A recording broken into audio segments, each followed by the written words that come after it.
Hi and welcome to Sample Tools by CR2, where today I will be showing you how to make some sounds from the Future Techno pack. So we're going to start with this really cool kind of droney horn sound. I'm just going to play it to you first.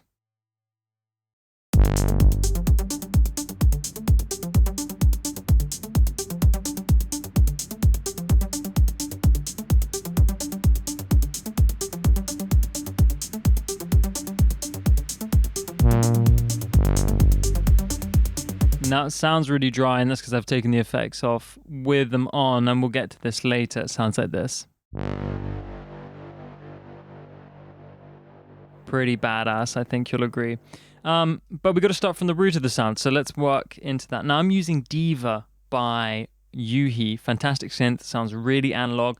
You know, like all soft synths, it needs a bit of love, but it was pretty much there when I heard the sound. Now, this is kind of something I tweaked from a preset.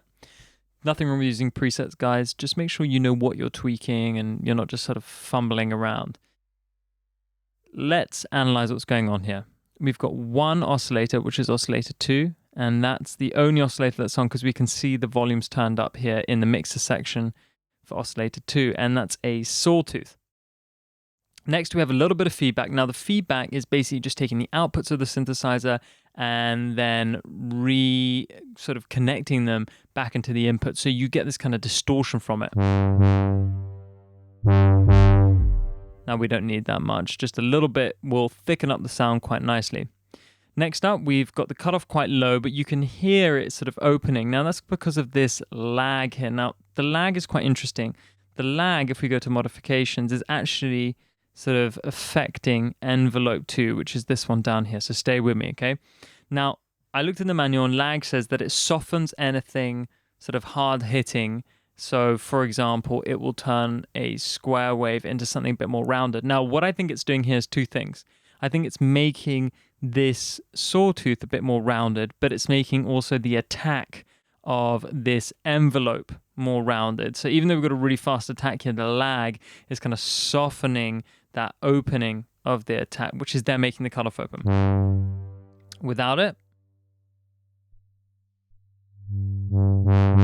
so that's turned up all the way to the max, which is great. The add here, which we have a little bit of, this is quite interesting. The add basically sums two of the outputs of two modulation sources. Now, I'm not exactly sure what it's adding together,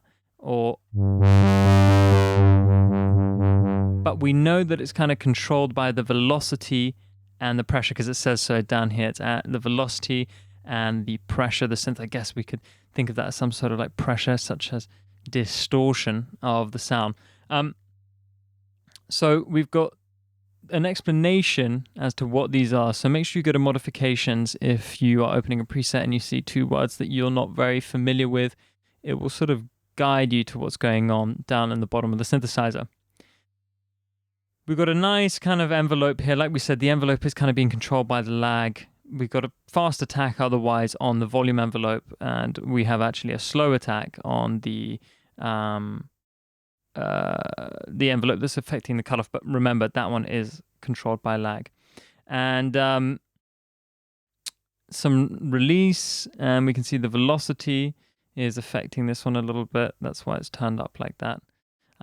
Whereas this one, the velocity is not affecting this envelope here. So the volume will always be the same, but the velocity will affect how open or close the cutoff is. So let's have a listen to that. So if I play softly,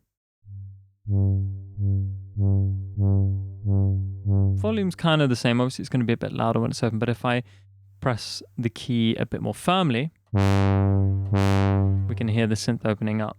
So it's got some nice tail, which is extended by this great plate reverb without. Also making it feel a little wider and a little bit more atmospheric. Now, this is a great sound, but I want to show you how to make these kind of sounds even bigger and rounder and dronier. So we're just going to go and open a new software instrument, and we're going to use Logic's instruments. So I just want to use some brass sounds. And tell you what, let's just download one of these and we can use something else in the meantime. Let's grab the studio horns. We'll let this download in the background. And these come with Logic. These are completely free. They sound horrendous. So let's just find out what note I'm playing. G. So, be prepared. And let's play can't play that the octave down because it's a trumpet, so it's quite high. Let's try a bass trombone.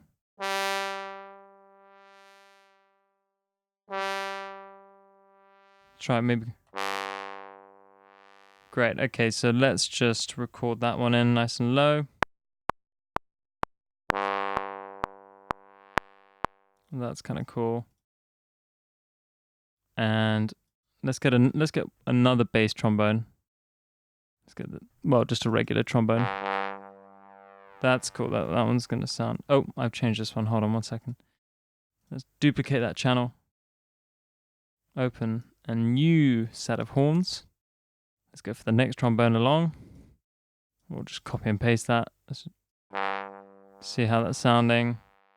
And let's do a couple of trumpets as well. The trumpets sound all right.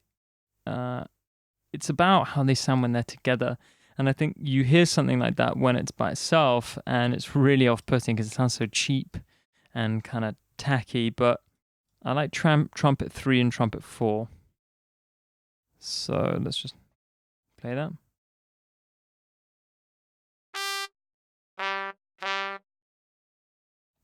Okay, cool. Again, just the same release.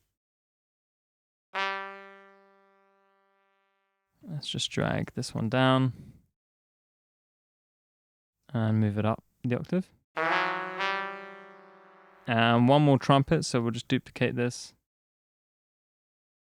And let's add trumpet 4. Now, this is actually how you would do a classical arrangement. If you were ever making some movie music, you would make sure that you had each of your instruments on individual channels, because that's how you'd record an orchestra, and it gives you a lot more control as well. So I'm going to pan the low trombones, one a little bit to the left, one a little bit to the right. Let me do that in the mixer so you can see a bit better. And then the trumpets here, a little bit wider. And we're going to put these all in a track stack. So Command-Shift-D is the shortcut for track stack. If not, you can just right click and then press create track stack once you have everything highlighted.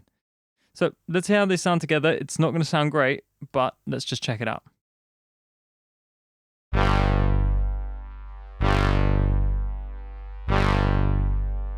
So we've got that nice synth. We've got those really nice trumpets, and I'm just going to turn them down a little bit as they're a bit overpowering. Now, to glue them together, let's call this brass drone. We're going to need basically what we had on the initial patch. So let's add a bit of reverb just to see what it will sound like. You kind of just to get an idea. Let's take this off. Great. I think it could do with a bit of distortion, kind of make it a bit more interesting. So I'm going to go ahead and use this plugin that I love by Soundtoys called Decapitator. And I'm just going to chuck a few things on here. I'm going to put Decapitator. I'm also going to put a nice compressor and an EQ. Now, it might seem like a weird order to do things, but the Decapitator is going to give it some nice flavor, and it's going to change the tone a little bit. I also want to control the dynamics kind of after the distortion with the compressor, and then that might dull things a little bit, so that's why I'm EQing after compression. You know, a lot of the time I'll EQ before compression. So it's not that one is better than the other, it's about what feels right for that sound. So let's start with the Decapitator.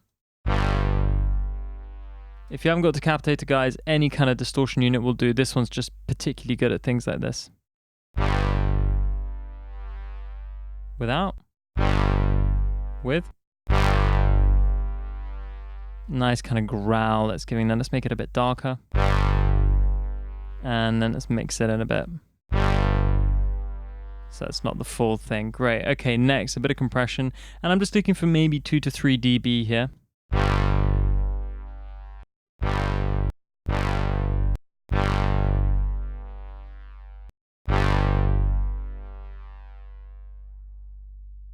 Let me just move this along for a second.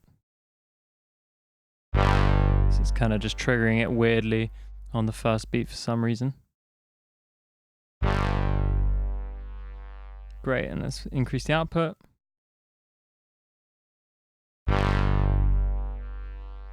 And then a bit of EQ. So you want to get rid of a bit of the low end because otherwise it's going to interfere with the bass.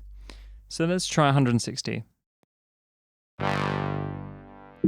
That's a little too much. Let's go to 70.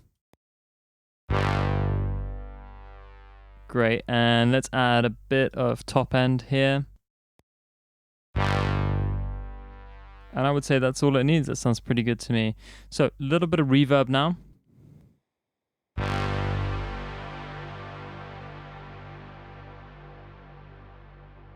And a little bit of sidechain. So I'm actually just going to take down the real trumpets here. And bring up the main synth. Just rebalance a little bit.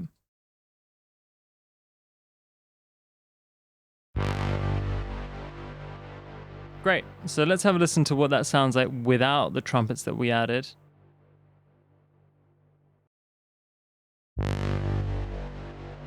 Sounds great, and then with the brass section that we added, just gives it a little bit more sheen, and I wonder if we make that longer.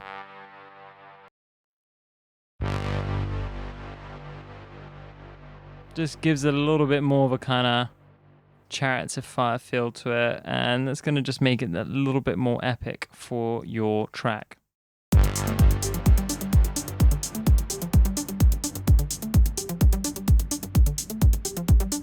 So there you have it, guys, how to make your brass drones even bigger, even wider.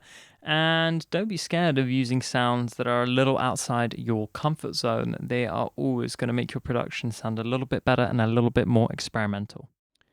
Remember, at Sample Tools by CR2, we also offer a mix and mastering service. Just head over to www.sampletoolsbycr2.com, click on the Mastering tab, and you'll find our range of services there.